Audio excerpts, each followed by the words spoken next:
The TVWAn News is proudly brought to you by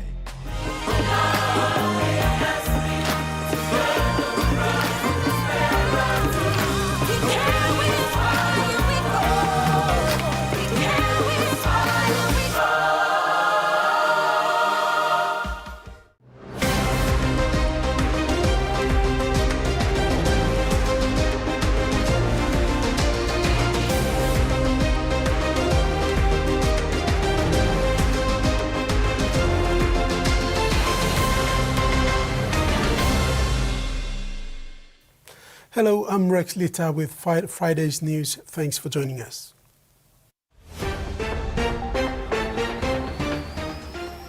In this edition, airport upgrade needed for Kokopo. Citizens warned against prank calls, and hunters ready to bounce back.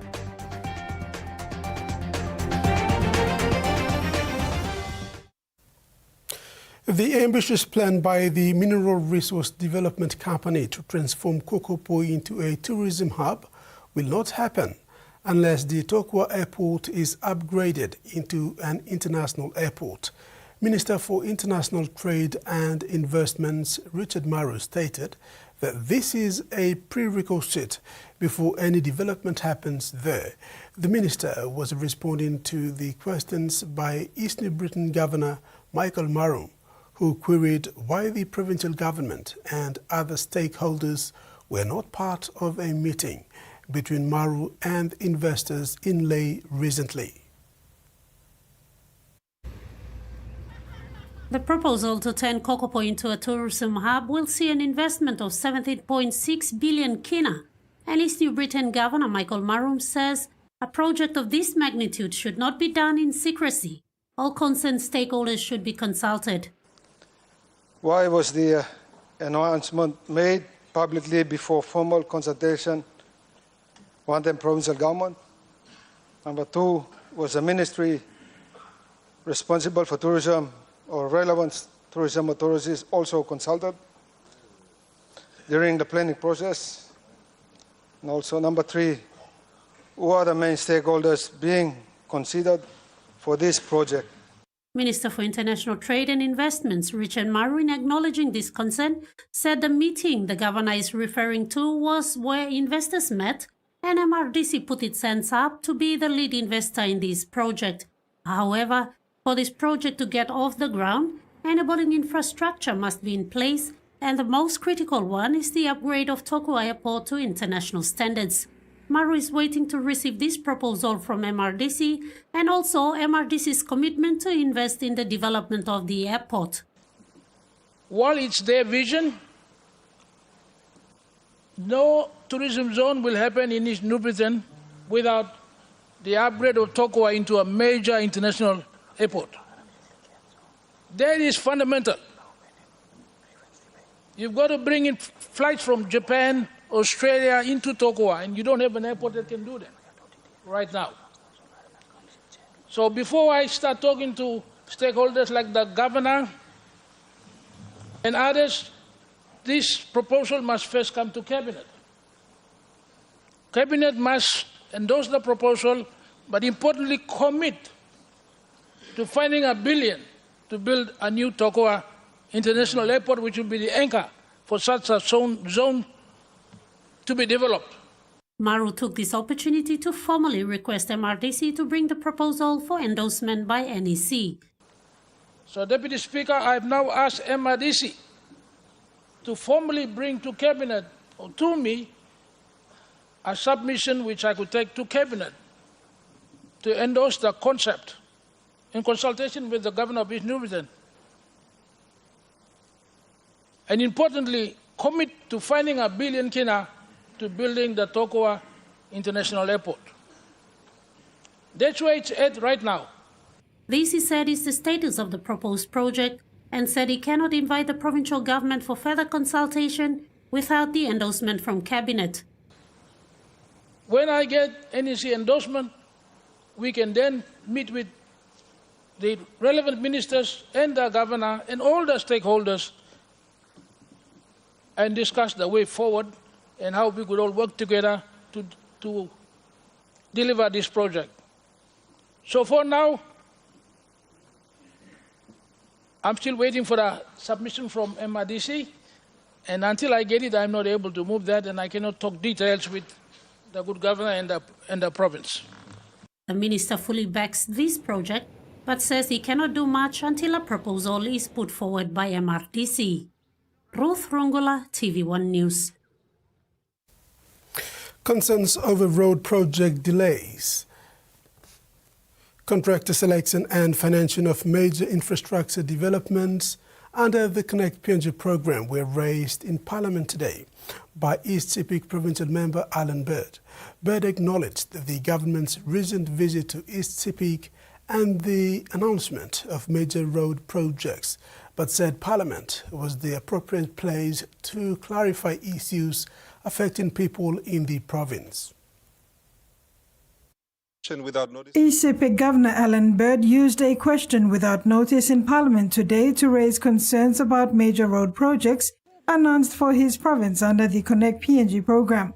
While thanking the government for launching road projects in East and West Sepik during a recent visit, Bird said there were still important issues that needed clarification. Whilst I'm grateful, there were a number of issues, and Mr. Deputy Speaker, as you can appreciate, time lo yumi lo talk amamas, I mean, no time to ask him question. Parliament and place to ask him all this question. He pointed specifically to the Passam to Maprik Road, saying that despite the contract being awarded more than a year ago, work has yet to begin. I traveled on that road several times last week, and I can say that the contractor still has not commenced work, Mr. Deputy Speaker. Mr. Bird also questioned why a Chinese contractor was selected instead of a local Sepik company that had reportedly met strict requirements under an Australian-supported program. A local Sepik contractor was selected and recommended to the NEC. In the NEC's wisdom, they chose a Chinese contractor instead of the Sepik contractor, the local contractor. Bird told Parliament that the Australian government had initially allocated about 100 million kina for that section of the road, but the funding was later withdrawn following the contract decision. He also asked the government to clarify how billions of kina in new road contracts across Sepik and the Abau to Alotau corridor will be financed and where the financial liability will sit. These contracts are design, finance, and build. What that means is that the contractor will design the road to our standards, supervised by works. They will find the money to pay for that road, and they will build it. And therefore, a liability is created into the future. In the case of these types of contracts, who carries the liability? In response, Prime Minister James Marape said the government respects Australia's support but decided to pursue permanent reconstruction rather than temporary road rehabilitation. Whilst I have every respect for the Australian program, the HSSP program, we've seen in the Bulolo, for instance, they come in the gravelling and temporary maintenance approach. We feel some of these roads deserve a permanent restoration, not temporary maintenance. So, Marape explained that the government brought the project under the Connect PNG program to allow for full road reconstruction. He added that stronger infrastructure will help unlock the region's economic potential in agriculture, fisheries, forestry and tourism. Carol Kidu Jr., TV1 News. The East Sepik Provincial Member went on to question the management of debt and arrears linked to major road projects under the Connect PNG project. He asked how designed finance build road contracts could affect PNG's finances, highlighting that keeping liabilities off the books may create hidden debt and affect future government budgets. Bird also called on the Prime Minister to provide formal advice on whether parliamentary approval is required for these contracts. In the case of these types of contracts, who carries the liability? Does the state carry the liability on its books, or does the contractor who is taking out the loan carry the liability? Question 5. At what point does that liability become a PNG state liability? Is it during the award of the contract, during the construction phase, or at practical completion? Question 6. Where do we hold the debt, Mr. Deputy Speaker? Does Treasury put the debt into arrears, or where does it put it? Because if it puts it into the arrears, then that liability is kept off the books. We will get an appropriate reply through a ministerial statement or a reply in due course.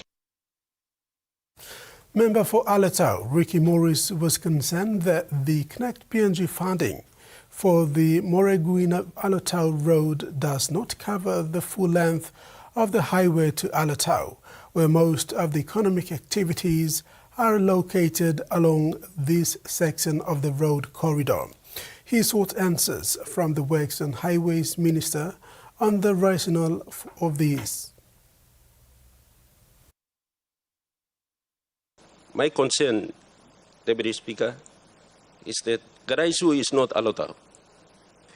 Garaisu is at the border of Central Province. There's 103 kilometers from Garaisu to Alatau. Deputy Speaker, I equally am concerned because this contract will be spread for the next 8 years on the 1.5 billion. And so, while I welcome this development, I am also concerned that the economic corridor that stretches between Garaisu and Alatau of 103 kilometers, most of the economic action is taking place in that stretch. And we are sealing a road that is further out of the township and in the middle of the bush. And Garaisu to Alatau is by global construction under the TSSP maintenance, as you know. The program is it was included in the 1.5 billion Kenya contract, as there is an existing contract. And the TSSP is currently reviewing the scope of works, including the bridge works. So I would like to assure our good member that the points that were brought up previously to our good late minister, I will ensure that we follow through on it, and I can assure you that work is being done and that we are not choosing and picking where the roads go to. We will ensure that all roads must unearth and all roads must lead to full economic potential of our people in our country. So the people of Alatau, you will not be missed in terms of what the roads that we are constructing in the country, and that I want to reassure again the people of Alatau. Follow election processes. Newly declared Day Open member Desmond Keeper has raised concerns over the way the recent by-election in Day District was conducted, particularly during the out-counting process. Keeper mentioned in Parliament today that certain actions taken during counting were not consistent with the election laws. From the issuing of writs to nominations, campaigning, voting, counting and declaration, the National General Elections process follows a legal sequence. Member for Day Open, Desmond Paul Keeper, a lawyer by profession, stated in Parliament today that after primary votes were counted in the day by-election for several weeks, a quality check was conducted and all ballot boxes in the electorate were admitted by the returning officer. I know the law that once the box, a ballot box, is put on the table, the counting center, inside the counting center, and it's admitted by the returning officer, or if it's rejected by the returning officer, if there's a complaint coming from the scrutineers of each candidate, then whatever the decision is the returning officer makes inside the counting center, that becomes the final decision. And he said 2 ballot boxes from 2 council wards in his area were set aside after they had already been admitted into counting. They were set aside after the boxes were admitted into counting and the scores were put on the tally box and the quality check was done. He said a direction was issued by the acting electoral commissioner to the returning officer to undo the scrutiny process. Which, as far as I know the law, Section 153A of the Organic Law on National and Local Level Government Elections, it says the returning officer has that power to admit or reject, not the acting electoral commissioner. And she exercised the powers under Section 19 of the Organic Law, saying that she has the overall direction and supervision of an election process. He believes the directive should not override the returning officer's decision during counting. He also added that only the Court of Disputed Returns should have authority to undo a scrutiny process. What's the guarantee there that this won't happen to any other election? Now, by doing what she did, it now leaves everybody, or gives every candidate, and we have the national election 12 months away from now. It will give every candidate the opportunity to say that you don't have to go to courts anymore. You just have to go to the acting commissioner, and she can set aside those boxes, or she can admit those boxes. Keeper said he was raising the issue now because national elections are approaching. Jasmine Rujak, TVWAn News.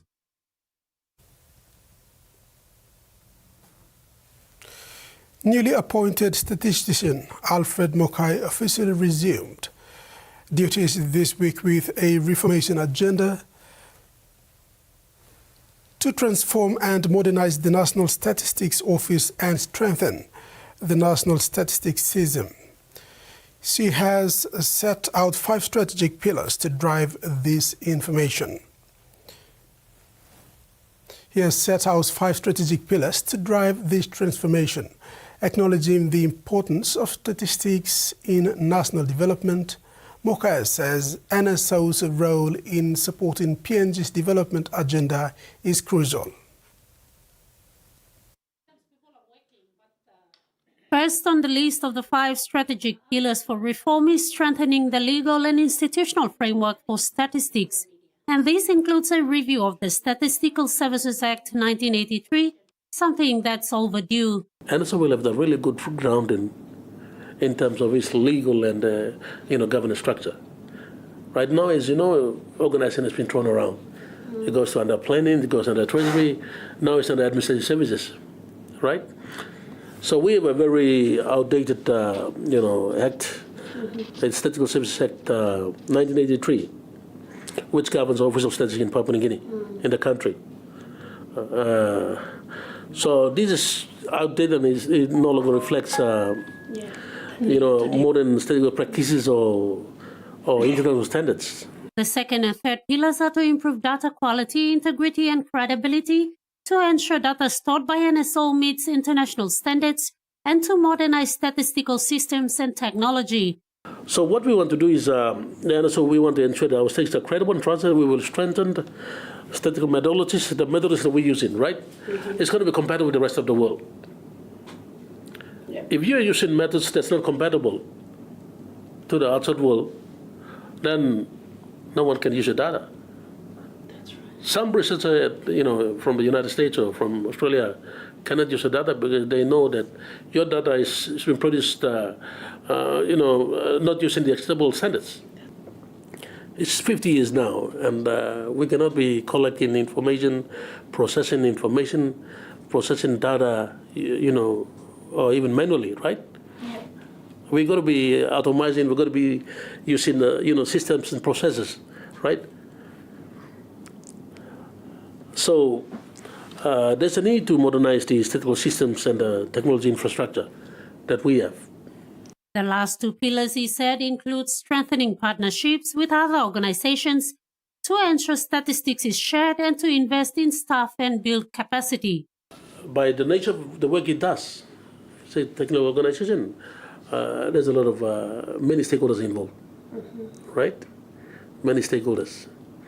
Then includes the government, all of government, and then development partners, very important. So building that partnership and coordination with them, because they also bring in the support. So that's important. So we want to invest in staff. And the strength of, as I said, analyzing its people, it must have. And that's important.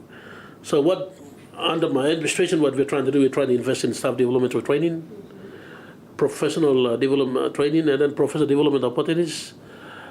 And then, technical capacity building to ensure our workforce can produce, statistics, that meets international standards. With a clear roadmap in place, NSO, through the leadership of its new head, is set to launch its 100-day plan next month. Mokai says the reform agenda is ambitious but achievable, as he is not new to this organization. He thanked the government for appointing him to the role and says it will require the support of all the staff to turn this organization around.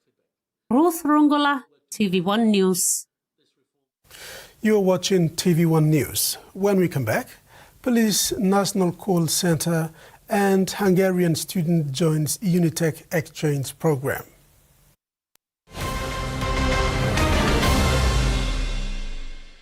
For too long, banking has felt out of reach for many. But now, BSP's One-Took wallet is here to change that. Send and receive money, pay bills, and top up. It's your money, wherever, whenever. Because at BSP, we are committed to improving how our customers connect to our One-Tooks, to our family, to the ones we love. BSP's One-Took wallet. Money made easy. Dial *131# for everyone.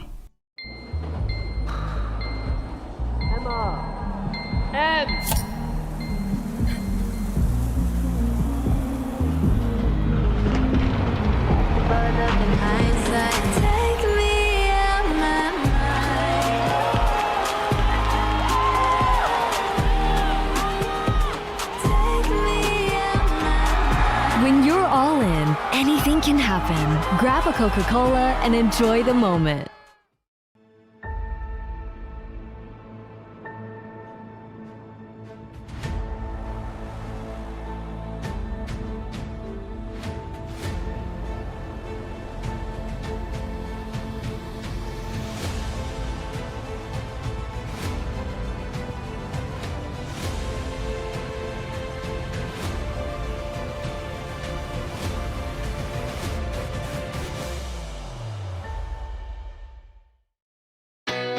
A true champion is measured by their courage, their determination, and their passion to never give up and to always keep trying.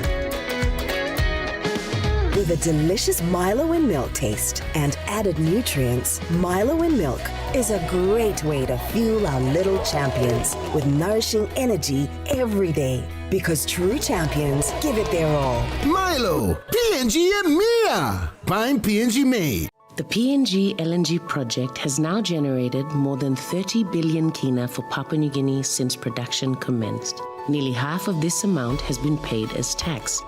Equity distributions are paid to KPHL and MRDC based on the interest they hold. Tax is paid to the IRC, while development levies and royalties are paid to DPE. For more information on direct and indirect benefits, visit PNG EITI's website.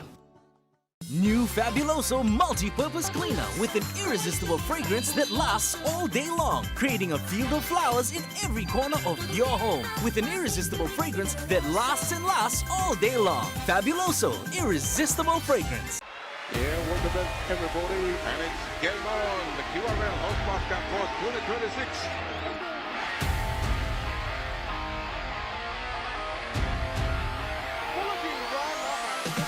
Hobawadi comes in and takes it comfortably. Fourth goal shot, Broadhurst is over.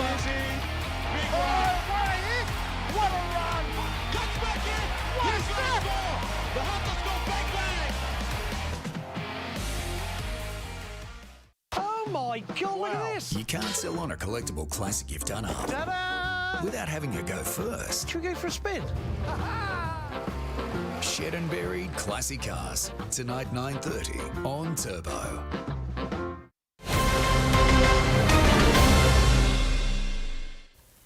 Welcome back.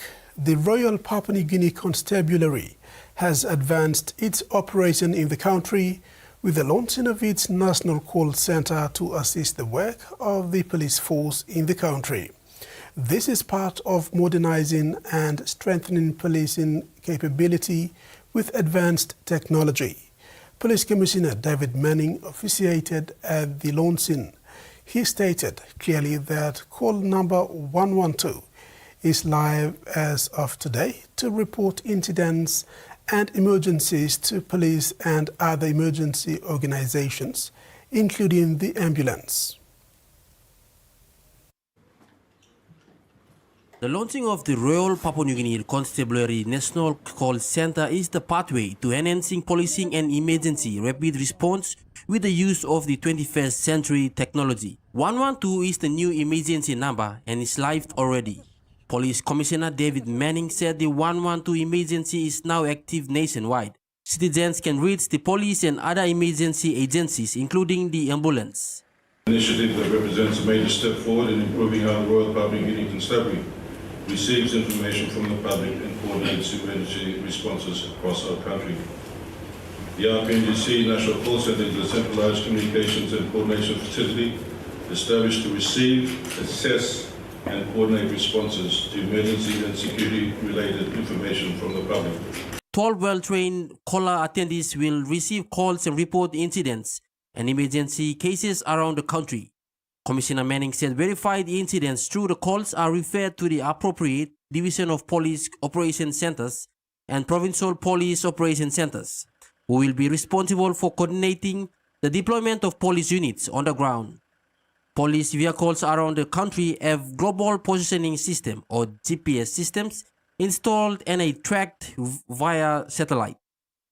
RPNGC Digital Transformation Officer Cornelius Totti, who had the team, spoke of how the progress will be in the call center. If it's an emergency, there is an SOP in place that will be having calls out to the ambulance or even have a rep here as we move forward. Communication will be established to move further into that area. So we'll have a mixture of the key first responders. It's not only the ambulance, the fire. The National Call Centre is a collaborative partnership with key government partners including NICTA and Department of ICT. Michael Tamtipais, TVWAn News. Commissioner of Police David Manning has warned citizens not to make prank calls to the 112 emergency line, as citizens may be calling with genuine emergency needs. He made it clear that those caught making prank calls will be held accountable to the law. Appealing to the public, don't use 112 when you're bored or you have nothing else to do. We take our job seriously here. There are in fact offences under the Communications Act that we can seek corrective measures for those who continuously call in with prank calls. All I can say is that when you clog up or when you take up operators' time by your nuisance calling, those seconds, those minutes can be vital to responding to a genuine call. The PNG University of Technology has welcomed its first ever exchange student from the Budapest University of Technology and Economics in Hungary. 24-year-old Baroba Nameth will be studying at the Taraka campus in Leh under the Erasmus Plus exchange program funded by the European Union.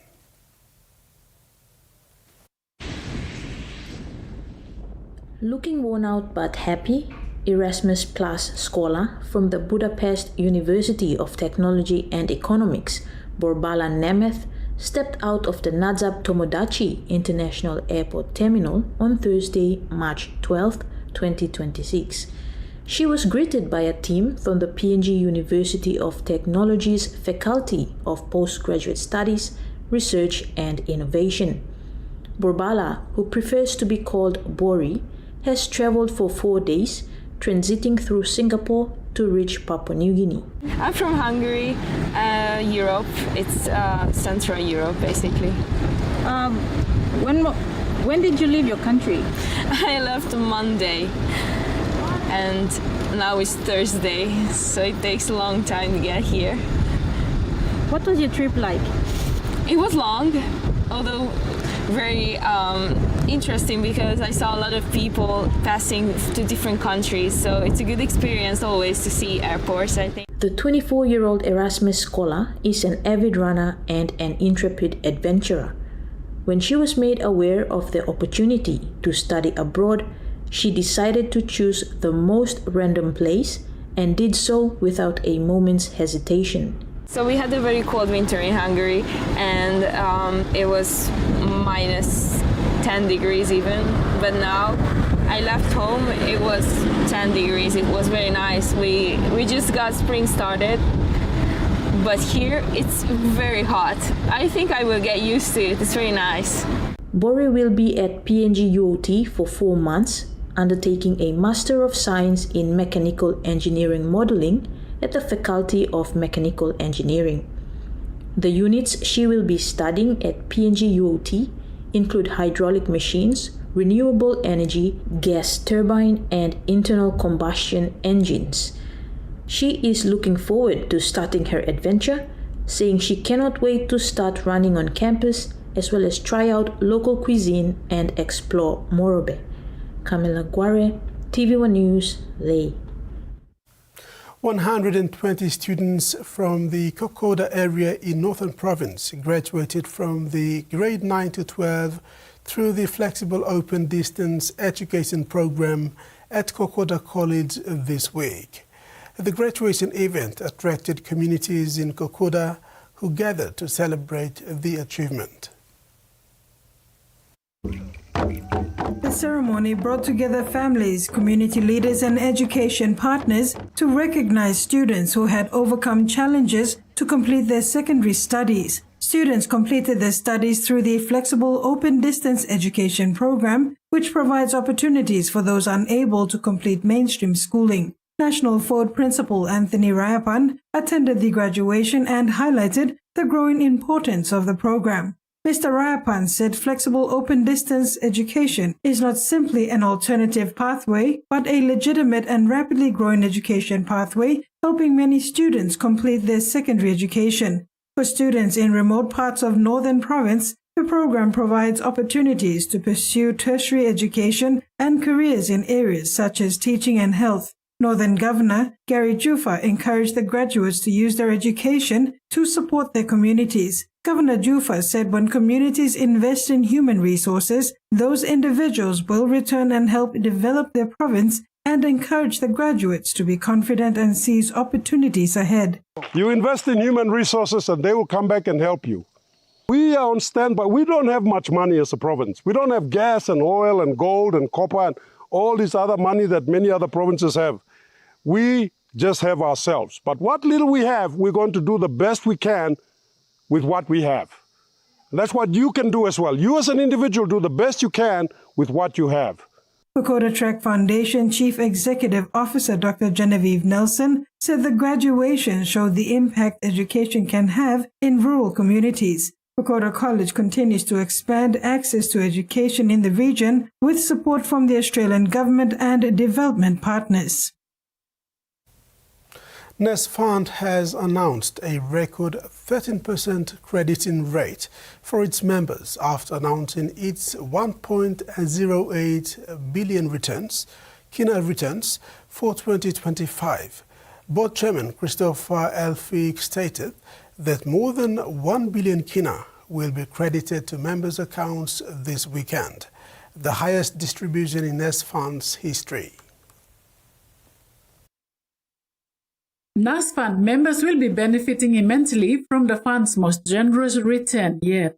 The trustee board reported a record net profit after tax of 1.08 billion and a net asset value now exceeding 9.45 billion. In recognition of this exceptional outcome, Board Chairman Christopher Elphick announced that the board has approved an interest crediting rate of 13% for 2025. The 13% interest credit includes 17 million credited to members who exceeded during 2025. In fact, it will be the highest interest crediting rate that we have delivered since 2010. The trustee board approved the financial statements, recording a record net profit after tax of 1.08 billion kina and a net asset value now exceeding 9.45 billion kina. So, to reflect this exceptional outcome, the board has declared an interest crediting rate for the financial year 2025. Chief Finance Officer Debbie Holly reported contributions of 856 million and foreign currency gains of 122 million compared to a loss in 2024. And as Chris has said, our net profit after tax of 1.08 billion compared to 849 million last year. Contributions received during the year of 856 million. This is 8% higher than contributions received last year.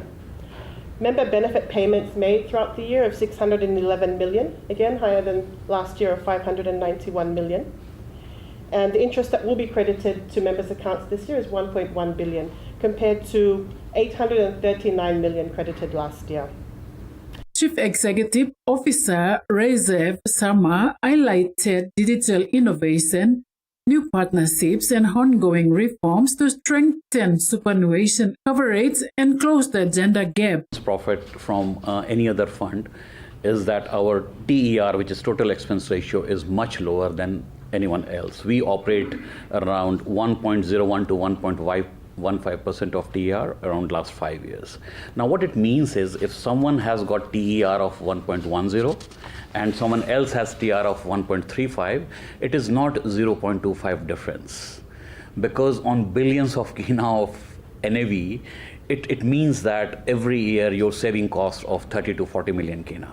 And over a prolonged membership and employer participation continued to rise in 2025, with a net increase of 28,340 members, bringing total membership to 744,213, and 87 new employees joining the fund, lifting the total employer base to 2,978. Members expect updated balances to begin appearing from Monday. John Apile, TVWAn News. And now the finance news. The kina closed unchanged at $0.2322 in the interbank market. At Bank South Pacific, our kina was buying $0.2247, $0.3138 Australian dollars, 0.1871 euro, and 35.54 Japanese yen. Looking at commodity prices at New York close, all closed higher, except gold and cocoa closed lower. And on the stock market, the Dow Jones closed lower, ASX closed lower, and all ordinaries closed lower as well. TVWAn News continues when we come back. Stay with us. Banking doesn't have to be complicated. With PSP's OneTalk Wallet, control your money wherever, whenever. Dial *131#, enter your PIN, select cash in or out, and generate a secure code to withdraw cash. It's the only wallet for cardless ATM withdrawals. Send and receive funds, pay for goods and bills, or withdraw cash with ease. All with PSP's OneTalk Wallet. PSP's OneTalk Wallet. Money made easy. Dial *131# today. Hiya, Mama. You wait then, but me add him special flavor.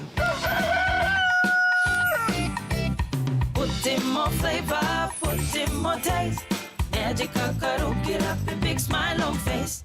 Dan cook him chicken, a great kumutu. Sip, sip, da mumu, yes, magic on you. Maggi, PNG and Mia. Find PNG made. Rugby League is a powerful force that unites Papua New Guinea and develops our youth. Through partnerships with the PNG LNG Kumals, Grassroots Rugby League and Justin Olam, we aim to instill skills to last a lifetime. I'm community blue. When it's on you walk him, I'm come up community. You must not community. When we invest in people, we invest in tomorrow's possibilities. Head back to school with Colgate and Protex. Win big. Lots of great prizes to win for your school. To enter, use your favorite Colgate and Protex products. Keep all your empty packets, take them to school and give them to your teacher. Visit the Colgate Pacific PNG Facebook page for more info on how to register. Win school supplies, sporting equipment, and more, all for your school with Colgate and Protex. Promotion ends March 31st, 2026. Long year 2024, 7 baby i born one time HIV. HIV ikan go long baby long triple rot. Tambel mama ikat HIV, long time long karim baby, na time baby is susu. Tasol yumi can help him bell mama, long lookout him baby inside long bell. Go quick time long bell mama clinic, na kiss him antenatal check. Time yumi pan him sick HIV area, o time bell mama i positive penis, early treatment i can save him baby. Give him baby healthy start long life. Stop him spread long sick HIV igo long baby. This lutok sawe ikam long National AIDS Council Secretariat. Why? Smacket na pa si Arya! Auntie, bangka goksim.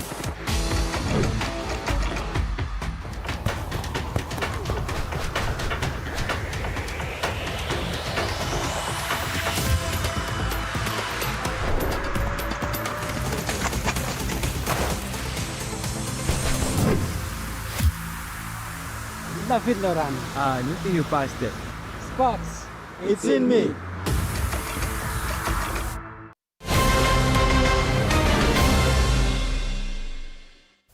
Thanks for staying with us. The congregation of the Gaius Memorial Lutheran Church in Kamkumu village are celebrating the construction of a new premier fence. The project, funded by Ahi Investment Limited through Ahi Charitable Trust, is valued at over 49,000 kina. A new perimeter fence has been constructed around the Gaius Memorial Lutheran Church in Kamkumung village in Morobe province. As one of the 6 Ahi villages of Lei City, landowner company Ahi Investment Limited delivered the project worth over 49,000 kina through the Ahi Charitable Trust. For the benefit of the people, all people in Kamkumung, for just another way of appreciating them and say thank you to them for what they've been doing so far with Ahi Investors Limited. And good times, bad times, they've been with us. And through many things that the company went through, they've been here, the leaders, especially the clan leaders and the paramount chief, with the respect for the village, they've so kindly assisted us in many ways. And also, the project is in line with the Sustainable Development Goal 11, Sustainable Cities and Communities, which promotes safe, resilient, and inclusive community infrastructure. Chair of Ahi Prudential Development Limited, Nellie McClay, outlined that the installation of the 2.4 meter high secure boundary fence provides enhanced security for the church building, equipment, and community assets, while also strengthening boundary control. The problem of having people coming in from other provinces into Lei City, we need to make sure that our people are safe in their own villages. And for the request to have come from Kamkumun village, Gaius Lutheran Church, to come and ask for us to help with the fencing of their church, it's a good thing. It can only get. The fencing project was carried out from February 10th to the 20th, 2026. Church leaders reported that the enclosure has reduced unauthorized access and improved the general orderliness of the grounds. Residents of Kamkumung village have also highlighted that the improved appearance of the fenced grounds enhances the dignity of the worship space and provides a more controlled environment for both church services and community activities. Kamala Kware, TVWAn News, Lei. Turning abroad, In the Gulf states, migrant workers are facing growing risks as the conflict with Iran intensifies. The majority of civilians killed there have been South Asian nationals. Millions of South Asians rely on jobs in the region to support their families. The reason I'm here in Gorkha in central Nepal is to meet a family that's now grieving the loss of their son after an Iranian strike near Abu Dhabi airport almost 2 weeks ago. A 29-year-old Debas Shrestha was working there as a security guard, hoping to build a better life for his family. The UAE says it intercepted the missile strike, but debris from the interception fell and killed him. There may be a war between countries, but an innocent person has lost his life. Debas is far from the only migrant worker caught up in this conflict. Since the US-Israeli assault on Iran began, Tehran has launched hundreds of missiles and drones towards the Gulf countries. They say those strikes are aimed at American military bases and strategic targets, but many of them have hit civilian infrastructure. At least a dozen civilians have been killed so far, and almost all of them are foreign nationals. Now, South Asians are particularly vulnerable. Workers from Nepal, Bangladesh, Pakistan and India make up a huge share of the labour force across the Gulf, doing everything from construction and security work to cleaning and delivery jobs. Now, workers have died from every one of those countries since this war began, and many are still stranded. For families here in Nepal, their reality is stark. Jobs are scarce here, so millions head abroad to support their families, even if it means facing risks that can turn deadly. Australia is still finalising its response to the International Energy Agency's call, while also taking action to boost domestic fuel supplies. The Energy Minister has temporarily relaxed fuel environmental standards to alleviate shortages in regional areas. Unleaded now firmly over $2 a litre, diesel a record high. The fact that Bunnings ran out of jerry cans is enough evidence that we've gone down the wrong path here. Panic buying and stockpiling disrupting the supply chain. We're seeing a doubling of demand for fuel since the bombing of Iran, and that is what has caused real unacceptable supply chain pressure. The government insists supply is not the issue, with 36 days worth of petrol, 32 days of diesel and 29 days of jet fuel in reserve.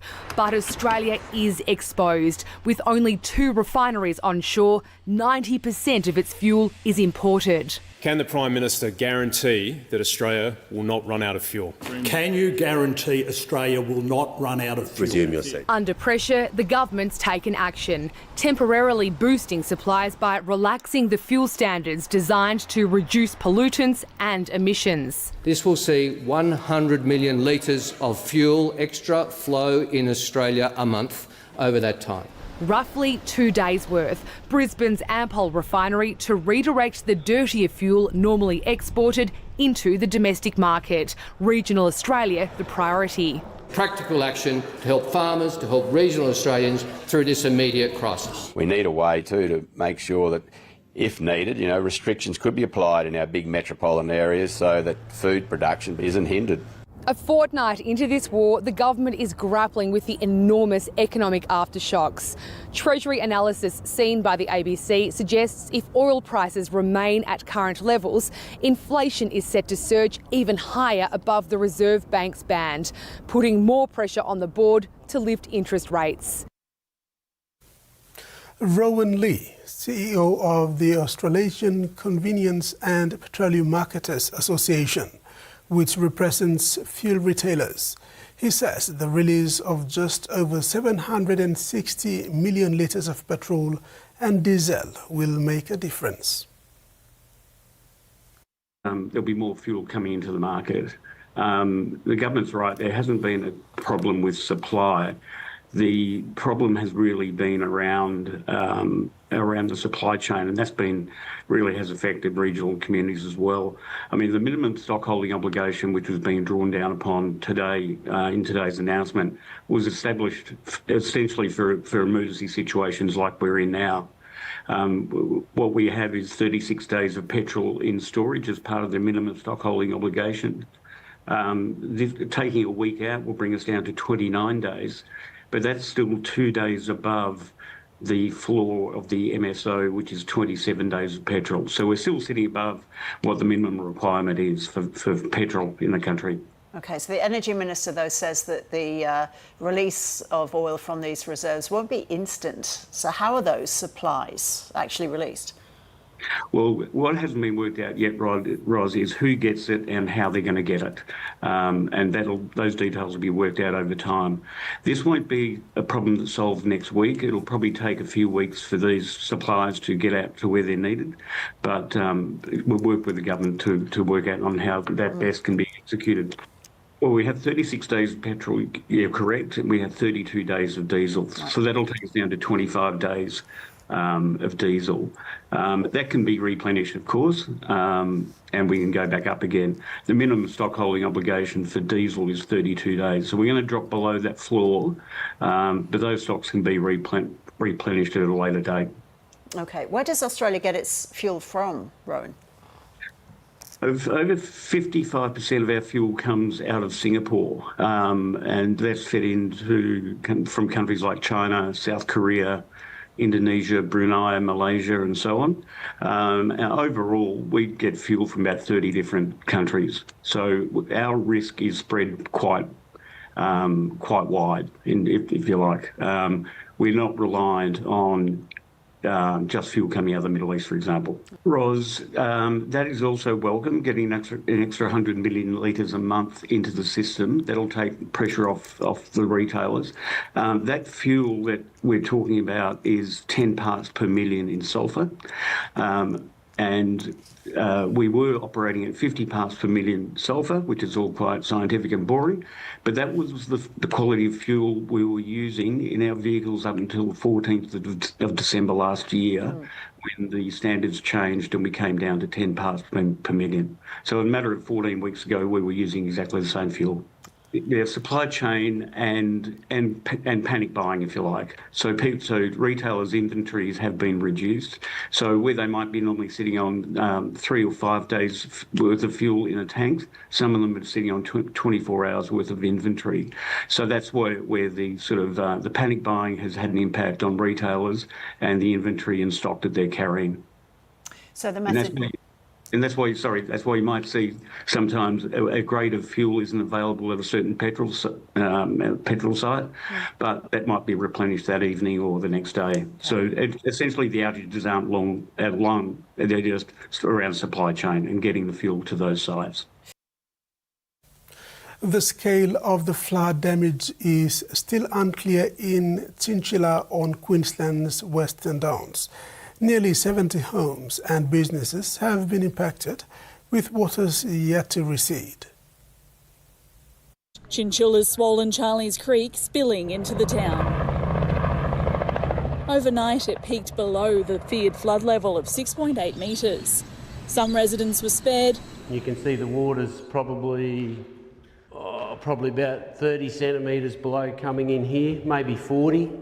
Yesterday it got within 10 centimetres. Others weren't so lucky. We've had one home that we're aware of at this point that has had water over the floorboards. We've had 36 or 37 that have been impacted. Roads are still closed. Frustrated police fined a New South Wales man for driving through floodwaters. It was just a case of ignorance and he was issued with an infringement notice. The full scale of the damage is still unclear here in Chinchilla. Assessment will begin when floodwaters recede. Then a big clean-up begins too. We're all going to struggle for a couple of weeks until we can get back on our feet. Locals are banding together. Christie Howarth is supplying food to those in need. The community has rallied and we know that everybody's looking after each other. Concerns are growing for Longreach. The Thompson River is rising rapidly. We're already at moderate flood level here in Longreach, so we're expecting it to go to a major flood probably late tonight, early hours of tomorrow morning. You're watching TVWAn News. Later in sports, Hunters Confident and Amateur Golf Championship returns.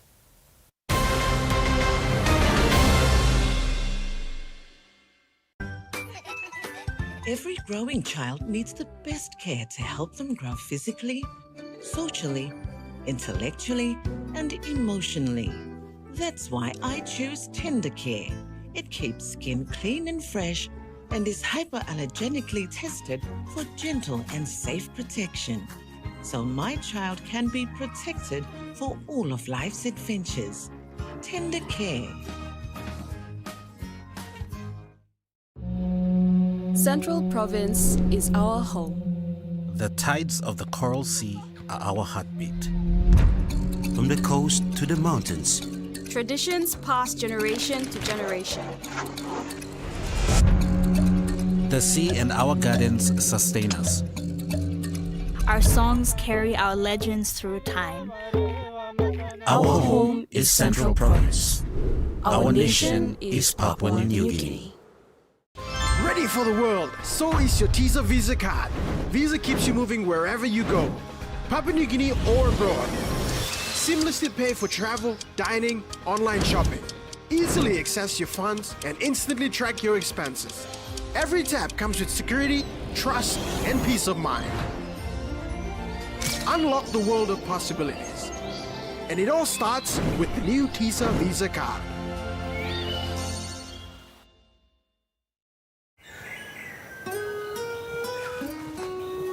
From the rich soils of the highlands, the finest coffee has been grown by generations of Papua New Guineans. Expertly blended and roasted with over 80 years of experience, making the finest cup of Nescafe New Guinea blend. PNG's own coffee. Ready? Let's go! Bite it, sip it, slurp it, eat it, drink it. Bite it, sip it, crunch it. Sip it, drink it.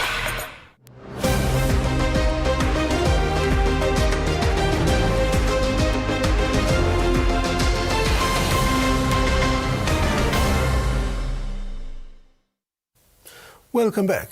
In sports, PNG Hunters coach Paul Aiton remains confident his side can bounce back this weekend after their round 1 loss to the Central Queensland Capras.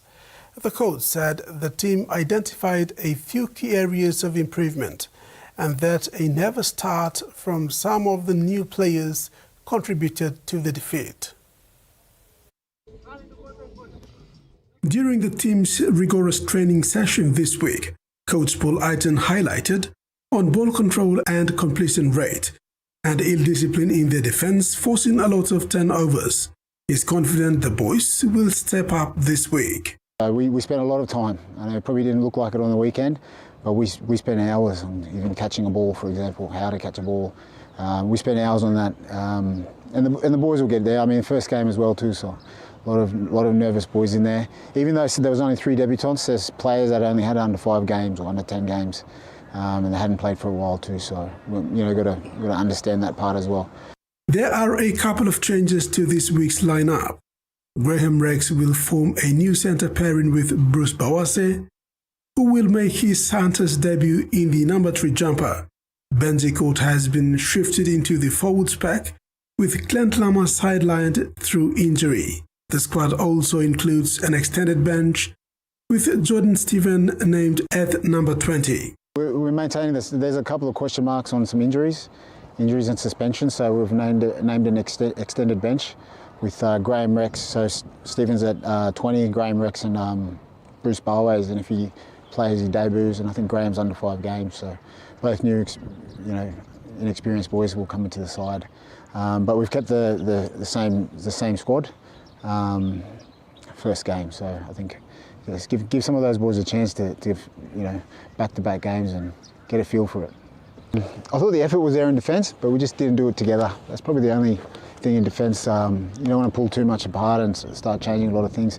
And we do that, normally we do that really well. We did it really well against in Pride when we played down there, so we did everything really well together. So I think we just focused a bit more on that, and obviously possession, completing a set. Let's build some pressure on them, let them feel a few sets with us, and then we'll talk about it. So that's probably it. And the boys know how to catch. They know how to catch into contact.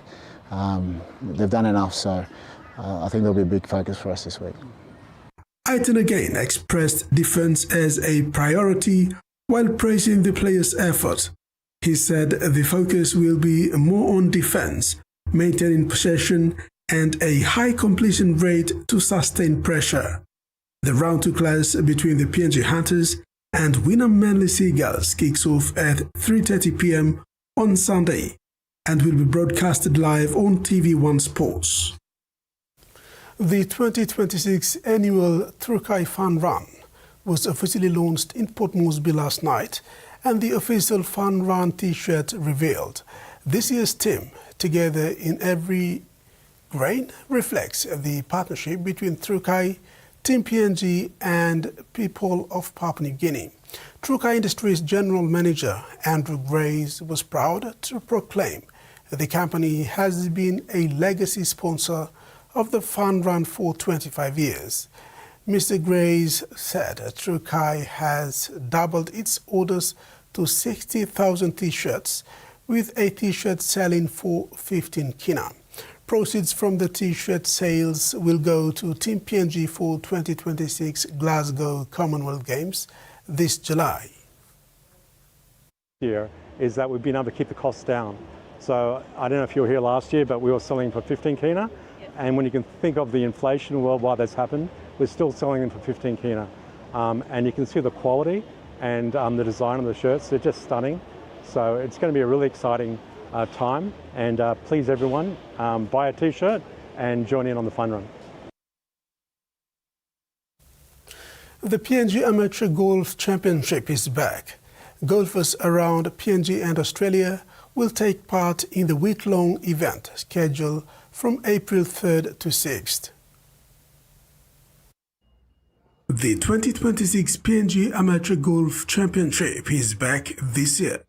Golfers will participate in 4 divisions: amateur, juniors, seniors ages between 50 and 59, and veterans ages 60 and over. The latter 2 are required to provide medical certificate in order to participate. Major sponsor Southern Cross Assurance Limited has committed 20,000 kina to the event, continuing its sponsorship for a second successive year. Director of Southern Cross Assurance Limited, Roxanne Undi, presented the check yesterday. Undi said golf is a good sport with a good financial benefit, and local Papua New Guineans can make a good living out of this sport. He said golf is a big money game and is played around the world, but PNG hasn't paid enough attention to the code to be able to invest in it for the long term. He said the Southern Cross Assurance Limited is committed to supporting the golf and support young golfers to one day make it to the PGA tournaments. The 2025 Amateur Championship held in Lae was a success. The host is expecting an even better show this year from golfers, supporters and the corporate sectors. Registration ends on the 26th of this month. PNG international Alex Johnston enters tonight's blockbuster clash against Sydney Roosters with history within reach. The Rabbitohs winger is closing in on becoming the greatest try scorer in the NRL's history.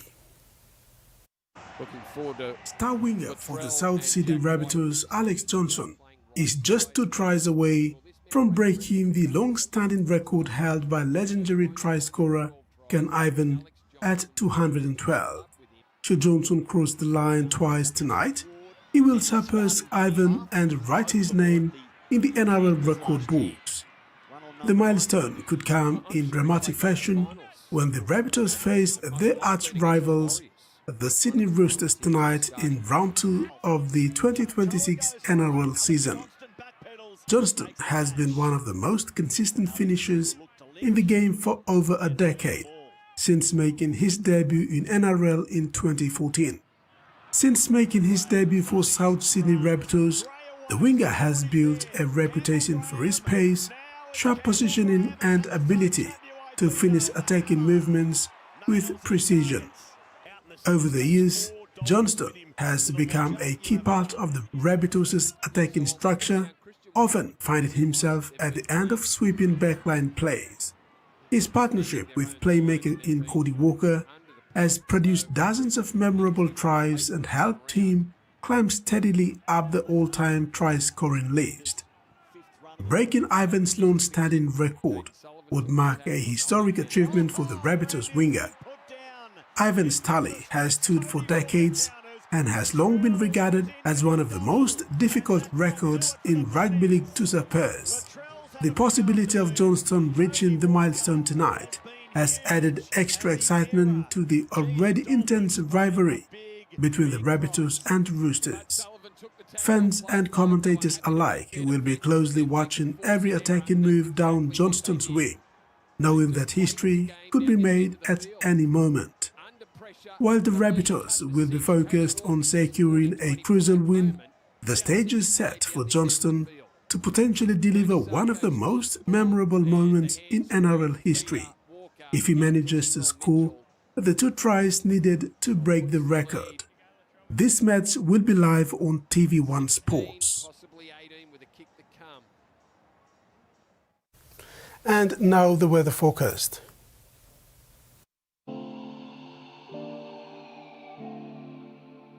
In regional forecast, southern Port Moresby partly cloudy, then few showers and possible thunderstorms, and Popondetta cloudy with some rain, rain showers and possible thunderstorms. Momase, Lae, cloudy periods, then some showers. Wewak and Vanimo, cloudy periods with some rain, rain showers. Nigin Islands, Kavieng, Kokopo and Rabaul, cloudy with some rain, rain showers. Buka, cloudy periods with some rain showers with thunderstorms. And Highlands region, Medi, Tari and Wabeg, cloudy periods with some rain, rain showers and thunderstorms. Ocean forecast for PNG areas for the next 24 hours. Coral Sea, sea slight with westerly to southwest winds of 10 to 15 knots. Solomon Sea, sea slight to moderate with northeast to southeast winds of 10 to 20 knots. Bismarck Sea, sea smooth to slight with easterly to southeast winds of 5 to 50 knots. Pacific Ocean, sea smooth with southeast winds of 5 to 10 knots. And coastal waters forecast, waters of southern PNG Indonesian border to Daru to Kiwai Island, Kerema, Yule Island would point to Samari Island, and waters of Finsafen through Vitia Strait to Siasi Long Island to Medang, seas 0.5 to 1.5 meters. Waters of New Ireland, New Britain and Bougainville, seas 1 to 2 meters.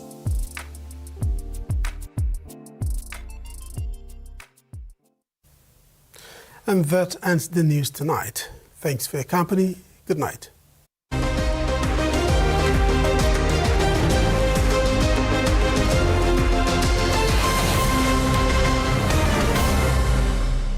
The TVWAn News was proudly brought to you by